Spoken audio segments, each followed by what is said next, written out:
Hello students, good morning. मैं Pravesh Sharma. Welcome back to my channel. B Ed second year EPC 4 understanding the self अर्थात स्वयं की समझ के अंतर्गत यूनिट 3 में development of skills of self expression के अंतर्गत आज हम देखेंगे आत्म अभिव्यक्ति को प्रभावित करने वाले कारक फैक्टर्स अफेक्टिंग सेल्फ एक्सप्रेशन। तो थोड़ा हम देख लेते हैं सेल्फ एक्सप्रेशन क्या है। जैसा कि आत्म और अभिव्यक्ति दो शब्द इसमें समाहित हैं। आत्म अर्थात स्वयं और अभिव्यक्ति यानी कि अभिव्यक्त करना, व्यक्त करना यानी कि स्वयं को व्यक्त करना ही आत्म अभिव्यक्ति होती है। आत्म की उत्पत्ति और विकास सामाजिक अंतःक्रियाओं के फलस्वरूप होता है। कुछ मनोवैज्ञानिकों का विचार है कि आत्म की उत्पत्ति और विकास सामाजिक अंतःक्रियाओं का परिणाम होता है। आत्म की उत्पत्ति और विकास का उल्लेख करते हुए क्रैचफील्ड और वेलेची ने लिखा है कि नवजात शिशु आत्म और दूसरे व्यक्तियों के आत्म में अंतर को नहीं जानता है, परंतु कुछ ही समय में वह इस अंतर को समझने लगता है। ये अंतर वह अपने चारों ओर के व्यक्तियों से अंतःक्रियाओं के आधार पर सीखता है, पर वह अपने चारों ओर के वातावरण के संपर्क में आने वाले व्यक्तियों के प्रति अनुक्रिया भी करता है। उन्हीं अनुक्रियाओं और अंतःक्रियाओं के फलस्वरूप उसमें आत्म की उत्पत्ति हो जाती है। तो हम देखेंगे अब कि आत्म अभिव्यक्ति को कौन से कारक प्रभावित करते हैं। तो इसमें कुछ कारक हैं जो मुख्य कारक हैं, इस प्रकार से हैं। सबसे पहला है तादात्म्यकरण यानी कि आइडेंटिफिकेशन। इस संबंध में किम्बाल यंग ने एक डेफिनेशन दी है। उनके अनुसार जहां पर एक व्यक्ति दूसरों के विचारों और कार्यों को अपने विचार और कार्य के समान मान लेता है, उसे तादात्म्यकरण कहते हैं, तादात्म्यकरण कहा जाता है। आत्म की उत्पत्ति तथा विकास में तादात्म्यकरण का विशेष योगदान है, यानी कि आइडेंटिफिकेशन का विशेष योगदान है। बालक सबसे पहले अपनी माँ के संपर्क में आता है, ये सभी जानते हैं क्योंकि छोटे बच्चे सभी के घर में होते हैं। सबसे पहले अपने माँ के संपर्क में आता है, अतः सबसे पहले वह अपनी माँ के साथ तादात्म्य करना सीखता है। वह अपनी माँ के अनुरूप क्रियाएं जो भी कार्य करती हैं करना चाहता है और करता है, परंतु जैसे जैसे वह अन्य व्यक्तियों के संपर्क में आता है, परिवार के अन्य सदस्यों के साथ अंतःक्रिया करना प्रारंभ कर देता है। इसी संपर्क के साथ उसके आत्म का विकास होना प्रारंभ हो जाता है। उसी के साथ उसके व्यक्तित्व यानी कि पर्सनैलिटी का भी विकास होने लगता है। इसी कारण उसमें नई रुचियां, अभिवृत्तियां तथा नए व्यवहार उत्पन्न होने लगते हैं। नेक्स्ट पॉइंट है अंतःप्रतिमाकरण यानी कि अंतःप्रतिमाकरण इंटरजेक्शन। इस संदर्भ में कहा गया है, पहले तो हम इसका अर्थ देखते हैं। अंतःप्रतिमाकरण का अर्थ है एक व्यक्ति के द्वारा किसी अन्य व्यक्ति या पदार्थ को आंशिक अथवा पूर्ण रूप से अपना ही अंग समझ लेना। इसमें एक बालक माता पिता तथा अन्य लोगों के द्वारा लगाए गए प्रतिबंधों तथा उनकी अभिव्यक्तियों, विचार व जीवन मूल्यों को अपने ही व्यवहार का अंग समझने लगते हैं। बालक में अच्छे बुरे तथा पाप पुण्य के विचार जन्म लेने लगते हैं।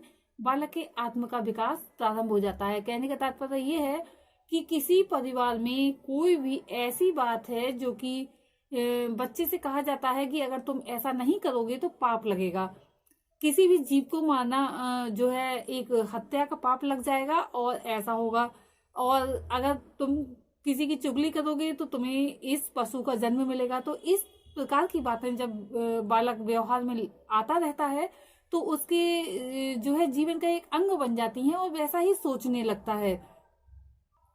कहने का तात्पर्य ये है कि बालक में जो अच्छे बुरे तथा पाप पुण्य के विचार जन्म ले लेते हैं और बालक के आत्म का विकास होना शुरू हो जाता है। नेक्स्ट पॉइंट है भाषा यानी कि लैंग्वेज। भाषा आत्म के विकास में महत्वपूर्ण है क्योंकि भाषा के बिना तो आत्म का विकास अपूर्ण सा ही रहता है। भाषा ही वह माध्यम है जिसके द्वारा विचारों का आदान प्रदान किया जाता है। दूसरे व्यक्तियों को समझने के लिए भाषा का प्रमुख स्थान है। भाषा सीखने का प्रमुख स्थान परिवार है क्योंकि बालक जब जन्म लेता है तो अब उसको बोलना नहीं आता है, माता पिता के संपर्क में आता है तथा अन्य सदस्यों के संपर्क में आता है और थोड़ा थोड़ा बोलना सीखता है। वह समझता है किस वस्तु को क्या बोला जाता है, परिवार में कौन व्यक्ति उसका मतलब उससे क्या उसको बोलना चाहिए। तो इस प्रकार की बातें परिवार में सीखता है। बड़ों से किस प्रकार से व्यवहार करना चाहिए, छोटों से किस प्रकार से व्यवहार करना चाहिए, ये सब भाषा के द्वारा ही वह सीखता है। एक बालक परिवार से ही सबसे पहले भाषा का अर्जन करता है। सबसे पहले बालक अपने अनुसार शब्दों को बोलना प्रारंभ कर देता है। कुछ शब्दों को बोलने पर यानी कि जब कभी गलत बोलता है, कभी कभी ऐसा हो जाता है कि बालक जानबूझकर जब बोलना सीख जाता है फिर भी तुतला कर बोलता है या फिर कुछ गलत बोलता है, तो माता पिता के द्वारा उस पर डांट पड़ती है। तब वह उन शब्दों को फिर से बोलने की कोशिश नहीं करता है, क्योंकि वह समझ जाता है शायद ये गलत हैं। तथा कुछ शब्दों के बोलने पर उसकी प्रशंसा होती है, यानी कि जब कुछ अच्छा बोल देता है, जैसे कि छोटे बच्चे होते हैं तो उनसे कहा जाता है, माता पिता अक्सर सिखाते ही हैं कि बड़ों के साथ जी लगाकर बोलिए, दादी जी या भैया जी या मामा जी। तो इस तरह से जब बालक खुद ही बोलने लगता है बिना कहे, जब माता पिता सुनते हैं तब उसकी प्रशंसा करते हैं, और दूसरे व्यक्ति जिनसे वह बोलता है उनसे भी प्रशंसा सुनता है। और बड़ों को नमस्कार करना, चरण स्पर्श करना, इस प्रकार की जब बातें व्यवहार में बालक लाता है तब भी उसकी प्रशंसा की जाती है। वह उन शब्दों को सीख लेता है, यानी कि जो अच्छे व्यवहार में लाए जाने वाले शब्द हैं उनको सीख लेता है। उसके अंदर मैं, मेरा आदि की भावना का विकास होता है।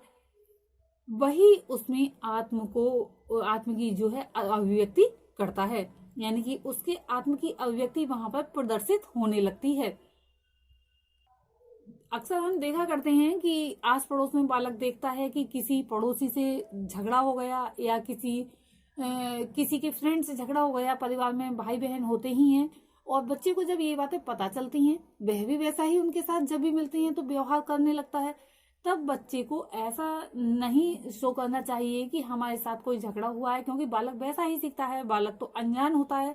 अतः ऐसी बातें बच्चे के सामने नहीं करनी चाहिए, क्योंकि उसके जो आत्म को जो अभिव्यक्ति है, आत्म की अभिव्यक्ति जो करेगा वह उसी प्रकार से करने लगेगा। और हमेशा, क्योंकि वह नहीं जानता है इस बात के लिए कि अच्छाई क्या है बुराई क्या है, तो बच्चे के सामने इस प्रकार की बातों को अधिक स्पष्ट रूप में नहीं करना चाहिए। नेक्स्ट पॉइंट है विशिष्ट कार्य ग्रहण, यानी कि स्पेसिफिक रोल टेकिंग।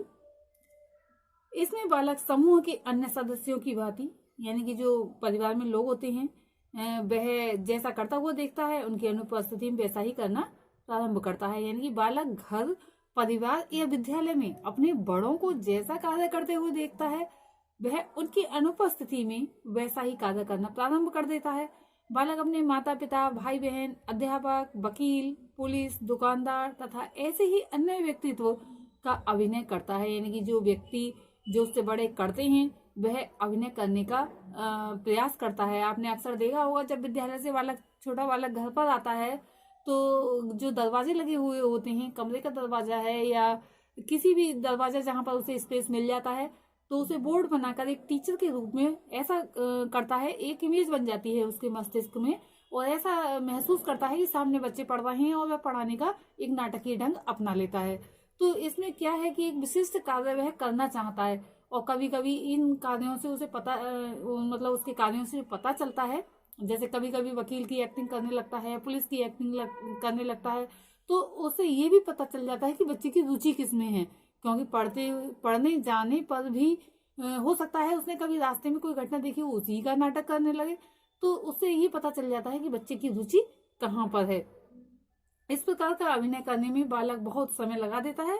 इस प्रकार का अभिनय करके बालक नई नई गतिविधियों को भी सीखता है। यही कार्य उसके आत्म का विकास करते हैं, यानी कि आत्म अभिव्यक्त हो रहा होता है। नेक्स्ट पॉइंट है सामान्य कार्य ग्रहण, जनरल रोल टेकिंग। इसमें बालक जो है समूह के अन्य सदस्यों की भांति व्यवहार करता है।